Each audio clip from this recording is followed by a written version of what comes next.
এই রয়েছে রুম রয়েছে, সাথে এখানে একটি বাথরুম রয়েছে, আর তার পাশাপাশি এই রয়েছে রুমের কিছুটা সাইজ দেখতে পাচ্ছ। আজকের মোটামুটি দীঘার জগন্নাথ ধাম একদম জমজমাট রয়েছে 2রা জানুয়ারিতে। বাপরে ভাই ভিড়টা দেখো শুধু। ও আমার ভাই ভাই গ্রুপ শঙ্কর, ভাই ভাই গ্রুপ শঙ্কর জীবন কান্ডা।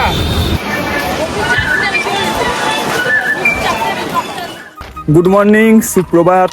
আজকে জুন মাসের 2 তারিখ, আর অনেকদিন ধরে দীঘা যাওয়ার প্ল্যান ছিল, যাওয়া হয়নি এই বছরে। ফার্স্ট টাইম কিন্তু দীঘা আছি আজকে। তো একদম নির্ধারিত সময় আমাদের ট্রেন সকাল 6টা বেজে 46 মিনিটে কিন্তু 5টা স্টেশনের 1 নম্বর প্ল্যাটফর্মে দিয়ে দিয়েছে 08117 পাঁশকুড়া দীঘা ইউএনইউ লোকাল। আর এর ছাড়ার টাইম হচ্ছে কিন্তু সকাল 7টার সময় ট্রেন আমাদের এখানে দিয়ে দিয়েছে 1 নম্বর প্ল্যাটফর্মে। এখনও টাইম আছে প্রায় 20 মিনিট মতন, এবং মোটামুটি ফাঁকাই রয়েছে ট্রেন। আর তারই পাশাপাশি এই ট্রেন কিন্তু দীঘায় গিয়ে পৌঁছাবে সকাল 9টা 20-তে। দেখা যাক কতটা কি লেট করে। আর তারই পাশাপাশি তোমরা চাইলে কিন্তু এর পরে 8:30টার যে ট্রেন আছে সেটাও ধরে যেতে পারো। এবং এই ট্রেনটি কিন্তু সপ্তাহে 7 দিনই চলে, তো তোমরা যেই দিনই আসো এই ট্রেনটা ধরতে পারো, খুবই ভালো, সকাল সকাল কিন্তু পৌঁছে যাবে।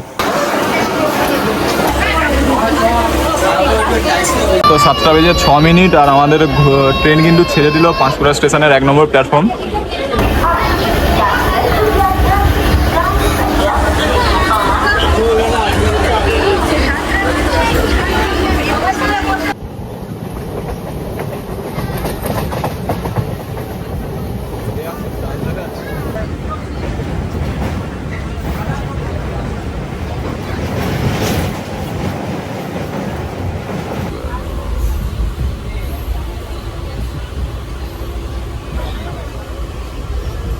দীঘা স্টেশনে আসতে তার সাথে মারপিট লেগে গেছে, এখানে নামার আগে ওঠার ভিড় লেগে গেছে,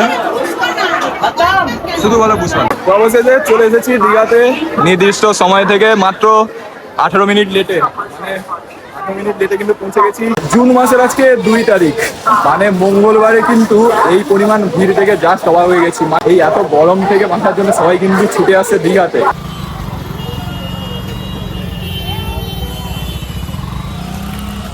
তো এই জাস্ট সোজা স্টেশন থেকে আসলাম, এবং এই রয়েছে কিন্তু দীঘা যে জাহাজ বাড়ি, এবং জাহাজ বাড়ির অপোজিটে এই যে রাস্তা, এই রাস্তা দিয়ে সোজা গেলে কিন্তু রয়েছে আমাদের হোটেল। চলো যাওয়া যাক, দেখিয়ে দিচ্ছি কোন দিকটায় পড়বে। তো এই সোজা জাহাজ বাড়ির দিক থেকে আসলাম, এবং এই যে মেডিসিন স্টোর লেখা আছে, এদিকে একটি রাস্তা আছে, এদিকে একটি রাস্তা আছে, এবং এই যে হোটেল ডি প্লাজা, এখানে অনেক চশমা দোকান আছে। তো এই রাস্তা দিয়ে তোমাদেরকে সোজা যেতে হবে, কিছুটা গেলেই কিন্তু রয়েছে আমাদের হোটেল। তো এই জাস্ট মোড় থেকে আসলাম, প্রায় ওই 1 মিনিট মতোই লাগলো, আর এই রয়েছে কিন্তু আমাদের হোটেল, হোটেল আরুস।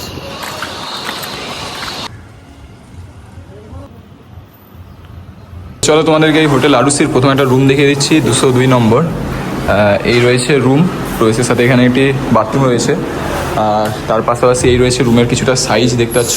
এখানে একটা কিং সাইজ বেড রয়েছে, 3 জন ভালোভাবে থাকতে পারবে। এসি রয়েছে, ভাড়া কত কি সেটা আমি বলে দিচ্ছি।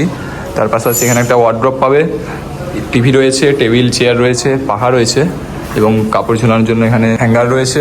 এবং এই সাইডের দিকে আসলে কিন্তু এখানে রয়েছে একটা ছোট ব্যালকনি মতন। এই রয়েছে রুমের সাইজ কিছুটা, আর তার পাশাপাশি এই রয়েছে বাথরুম। বাথরুমে ওয়েস্টার্ন স্টাইল কোমোড, গিজারের ফ্যাসিলিটি তোমরা এখানে পাচ্ছ, এবং এইরকম কিছুটা রয়েছে রুম। পরে যারা গ্রুপ নিয়ে আসছো, গ্রুপ থাকার জন্য কিন্তু 206 নম্বর এই রুমটা ছাড়া তোমাদেরকে দেখিয়ে দিচ্ছি। এখানে দুটো বড় সাইজের বেড রয়েছে, 5 জন থেকে 6 জন ভালোভাবেই থাকতে পারবে। এই রয়েছে bathroom, western style commode, geyser, basin, পরিষ্কার পরিচ্ছন্ন বাথরুমও রয়েছে। এখানে বসার জন্য একটি সোফা রয়েছে, আলমারি রয়েছে, এখানে রয়েছে একটি মিরর, তারই পাশাপাশি TV, chair table, AC plus দুটো পাখা রয়েছে। তো থাকতে কিন্তু কোনো রকমই প্রবলেম হবে না, বড় গ্রুপ আনলেও কিন্তু এই রুমটায় তোমরা ভালোভাবে থাকতে পারবে। তো রেডি হয়ে গেছি, কিন্তু এখন যাবো সমুদ্র বিচে স্নান করতে। আর এটা হচ্ছে আমাদের দীঘার হোটেল আরুসির রুম তোমাদেরকে ভালো করে দেখিয়ে দিয়েছি, আর রেডি হয়ে গেছি। এবারে যাবো কিন্তু সি বিচের দিকে, চলো যাওয়া যাক। তো হোটেল থেকে বেরিয়ে পড়েছি, আর একদম কড়কড়ে রোদ রয়েছে, দেখা যাক সমুদ্র পাড়ে কেমন ভিড় রয়েছে। আর এই রয়েছে আমাদের হোটেল, হোটেল আরুসি দেখতে পাচ্ছ, আর আমরা রয়েছি কিন্তু একদম ফার্স্ট ফ্লোর, এই 202 নম্বর রুমে।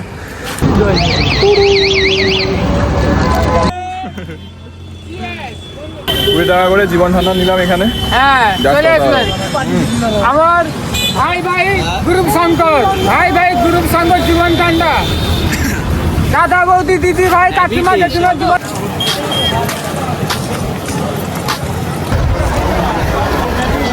বাপরে বাপরে ভাই, ভিড়টা দেখো শুধু। ও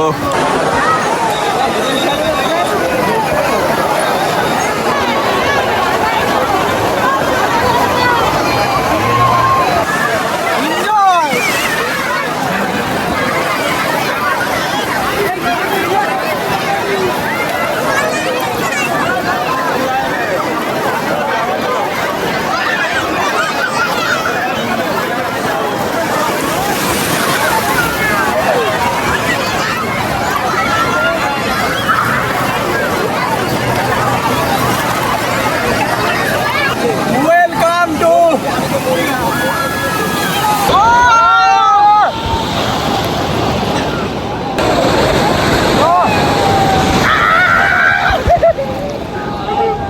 তো দুই ভাই মিলে প্রায় 2-2.5 ঘন্টা কিন্তু জলে প্রচুর দাওয়াদাওয়ি করলাম, আর পুরো কালো হয়ে গেছি, আর ভালো লাগছে না, খুব খিদে পেয়েছে। চলো এবারে হোটেলে যাওয়া যাক। আজকে আমাদের দুপুরে লাঞ্চে কী রয়েছে সেটা তোমাদের সাথে শেয়ার করবো।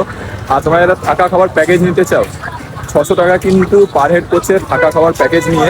দুপুরের লাঞ্চে কী পাবে সেটা তোমাদেরকে দেখিয়ে দিচ্ছি। চলো এখন হোটেলে গিয়ে দেখা হচ্ছে। স্নান করে রুম থেকে ফ্রেশ হয়ে বেরিয়ে পড়েছি, আর নিচের দিকে যাচ্ছি এখন। এনাদের যে রেস্টুরেন্ট রয়েছে, মানে যে ডাইনিং এরিয়া রয়েছে, সেখানে আজকে দুপুরের লাঞ্চটা করবো।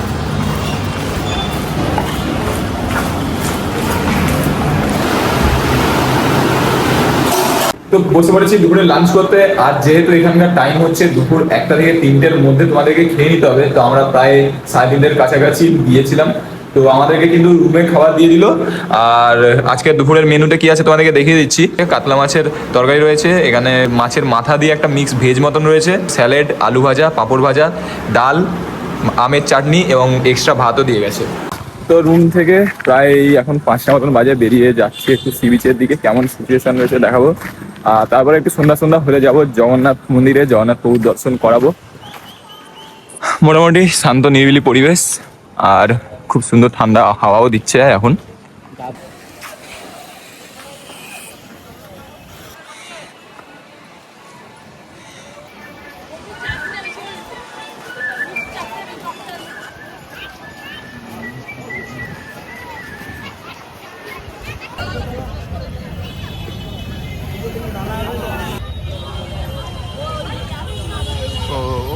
আজকের মোটামুটি দীঘার জগন্নাথ ধাম একদম জমজমাট রয়েছে 2রা জানুয়ারিতে। আর ভিড়টা দেখতে পাচ্ছ, ভালোই কিন্তু ভিড় রয়েছে। তো দীঘার আরেকটি নতুন চমক হচ্ছে এই ডাইনোসর পার্ক। কবে থেকে উদ্বোধন হয়েছে জানি না, বাট যতদূর মনে হয় রিসেন্টলি হয়েছে, কারণ কি এর আগের বার এসে দেখতে হয়নি। আর এটি রয়েছে কিন্তু একদম দীঘার যে জগন্নাথ ধামের গেট, তার একদম অপোজিটেই ডাইনোসর পার্ক। তো সি বিচ থেকে ঘুরে এসে রুমে একটু রেস্ট নেওয়ার পর এখন যাচ্ছি কিন্তু ডাইনিং এরিয়ায় রাতের ডিনার করতে। আজকে রাতের ডিনারে আমাদের কি কি রয়েছে সেটা তোমাদেরকে শেয়ার করে দিচ্ছি, চলো। তো খাওয়া দাওয়া নিয়ে যদি কথা বলি, এখানে কিন্তু খাওয়া দাওয়া খুবই ভালো, খুবই পরিষ্কার পরিচ্ছন্ন, আর তার সাথে কিন্তু টেস্টও রয়েছে। দুপুরেও খাওয়া কেনা খুবই ভালো লেগেছে, রাতের এই চিকেনটা কিন্তু খুবই ভালো করেছে, আর সিদ্ধও হয়েছে। তো এখন রয়েছি দীঘার হোটেল আরুসির রিসেপশনে, আর পেয়ে গেছি হোটেলের ওনারকে। নমস্কার স্যার, কেমন আছেন? তো আপনাদের হোটেলটা প্রপার মানে কোন লোকেশনে রয়েছে দীঘা সি বিচ থেকে? এটা হচ্ছে সি বিচ থেকে যদি আপনি হেঁটে আসেন মোটামুটি আপনার 7 থেকে 8 মিনিট। স্টার্টিং প্রাইস কি রয়েছে? স্টার্টিং প্রাইস থেকে এখানে কনফিউশন থাকে। এখন যেমন এই সিজন চলছে, আপনি এসছেন ঈদের সময় তো জানেন। হ্যাঁ, এখন যেমন অনেকে হচ্ছে গেস্টও বলে, দাদা আপনি বলেছিলেন যে 600 টাকা থেকে শুরু, আপনি কেন এখন 1000 টাকা বলছেন? আবার অনেক গেস্ট বলছে, দাদা আপনি বলেছিলেন 1000 টাকা থেকে এসি শুরু, এখন কেন 1500 টাকা বলছেন? তো সিজন অফ সিজনের ব্যাপারে এটা সব হোটেলে আছে, আমাদের হোটেলেও আছে। হ্যাঁ, অফ সিজনে যে রেটটা থাকে নর্মালি সেটা হচ্ছে 600 টাকা থেকে শুরু হয়ে হচ্ছে নন এসি রুম, আর এসি রুম শুরু হয় 1000 টাকা থেকে। কিন্তু সিজনে এটা 1500 কেন, এটা 2000, 2500 টাকা হতে পারে। আবার এই নন এসি রুম যেটা আমরা 600 টাকা থেকে শুরু, এটা 1000, 1500, 1600 এবং 2000 টাকাও যেতে পারে। মোটামুটি আসার আগে কল করে একবার অবশ্যই কল করে নিলে সবসময় হচ্ছে। আর আপনাদের যে থাকা খাওয়ার প্যাকেজটা ওটা কি রেট রয়েছে? এই প্যাকেজটা হচ্ছে যে মিনিমাম যেটা দেওয়া হয় অফ সিজনের ক্ষেত্রে 450 টাকা করে পার হেড নেওয়া হয় একটা রুমে। মিনিমাম 3 জন করে থাকবে, 450 টাকা করে। এসি পাচ্ছি না নন এসি? এটা নন এসি। নন এসি, হ্যাঁ, 450 টাকা করে 3 টাইম খাওয়া দাওয়া। সিজনের ক্ষেত্রে কিন্তু এটাও বাড়ে। আচ্ছা, এটা পার হেড হচ্ছে 50 টাকা থেকে মানে মিনিমাম 50 টাকা থেকে 500 টাকা পর্যন্ত বাড়তে পারে। সিজনের উপর ডিপেন্ড করে যে কতটা কি বাড়বে। আমাদের বুকিং নাম্বার কি রয়েছে একটু যদি বলেন। হ্যাঁ, 8910831734, 8981862414। যে কোনো নাম্বারে ফোন বা হোয়াটসঅ্যাপ করতে পারেন, করলে আমরা সঙ্গে সঙ্গে তাকে জবাব দিই। এবং রুমের রেট গেস্টকে সেই অনুযায়ী বলে দেওয়া বা মার্কেট অনুযায়ী বা সিজন অনুযায়ী আমরা বলে দিই কতটি পড়বে। তো একদম কিন্তু রেডি হয়ে পড়েছি। সকাল এখন ঘড়িতে টাইম হচ্ছে 9টা, আর আমরা কিন্তু আজকে সকাল 9:30 ট্রেন ধরে বাড়ি ব্যাক করব। এই ছিল দীঘা ভ্রমণ। ভিডিওটি কেমন লাগলো অবশ্যই কমেন্ট করে জানাবে। আর এই হোটেল আরুসির আমি কিন্তু কন্ট্যাক্ট ডিটেলস এবং সব ডিটেলস কিন্তু ডিসক্রিপশনে এবং কমেন্ট বক্সে দিয়ে রাখছি। তো অবশ্যই কিন্তু তোমরা যদি আসো এই হোটেলে অবশ্যই আসতে পারো। দেখা হচ্ছে পরবর্তী ভিডিওতে, ততক্ষণের জন্য সবাইকে গুড বাই।